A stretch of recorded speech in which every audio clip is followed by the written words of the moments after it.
Memori yaitu masa lalu. Past is past. Sekarang ini itu sudah tidak nyata lagi. Sehingga dalam proses healing lewat jalur kesadaran adalah dengan berlatih menyadari pikiran-pikiran yang muncul, termasuk menyadari ingatan dan memori-memori yang muncul. Ketika memori kegagalan itu muncul, lalu sadari saja, oh ini memori. Halo sahabat Nova, saya Aji Santoso Putro.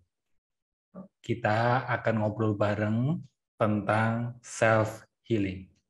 Kalau udah menyangkut proses, itu kita perlu pahami dulu bahwa ada banyak pendekatan, banyak jalan dalam proses healing. Ya.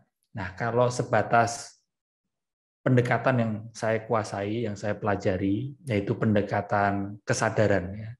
Pendekatan lewat jalan kesadaran, atau mungkin yang lebih sering dikenal adalah pendekatan mindfulness. Ya.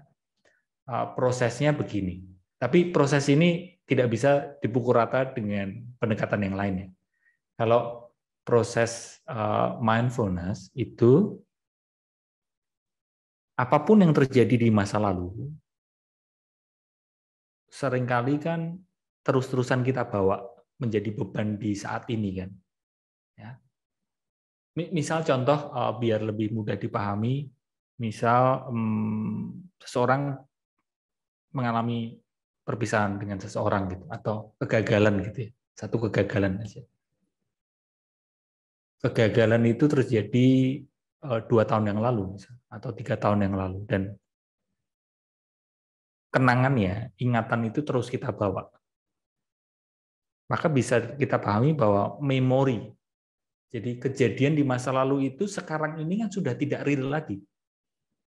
Ya, kegagalan itu di saat ini kan sudah tidak real lagi. Yang ada, yang terus kita bawa adalah memori mengenai kegagalan itu.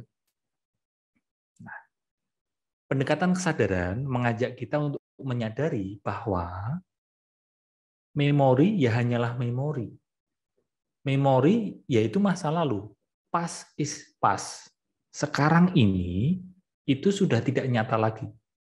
Sehingga dalam proses healing lewat jalur kesadaran adalah dengan berlatih menyadari pikiran-pikiran yang muncul, termasuk menyadari ingatan dan memori-memori yang muncul. Ketika memori kegagalan itu muncul, lalu sadari saja, oh ini memori. Sehingga kita menjadi berjarak dengan memori itu, berjarak dengan ingatan itu. Jalur kesadaran tidak mengajak kita melupakan. Karena ketika kita berusaha melupakan, itu sama saja kita mengingat kembali. Pemulihan bukan berarti melupakan. Kita benar-benar pulih itu adalah ketika kita ingat lagi, tiba-tiba kita ingat lagi kejadian itu, tiba-tiba memori itu muncul lagi, memori kegagalan, memori perpisahan, memori akan mantan, dan sebagainya itu muncul lagi, tapi kita sadar, oh itu hanya ingatan, itu sudah tidak lagi kenyataan. Jadi bisa juga dikatakan bahwa pulih itu bukan berarti tidak adanya ingatan. Pulih itu bukan berarti lupa, tapi pulih itu ingatannya tetap ada, tapi reaksi kita kepada ingatan itu sudah berbeda. Ya, mungkin agak cukup menantang untuk dipahami. Ya. Sebelumnya, sebelum pulih, ketika ingatan itu muncul, wajah mantan itu muncul, keinget lagi, reaksi kita adalah kita kepingin melawannya, melawan memori itu, kita ingin mengusirnya, kita ingin menghapus memori itu. Ya.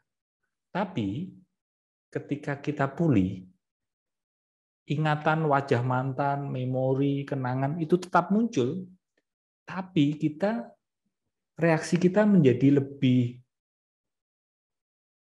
lebih compassionate gitu, lebih welas asih terhadap memori itu. Itu kalau pendekatan kesadaran.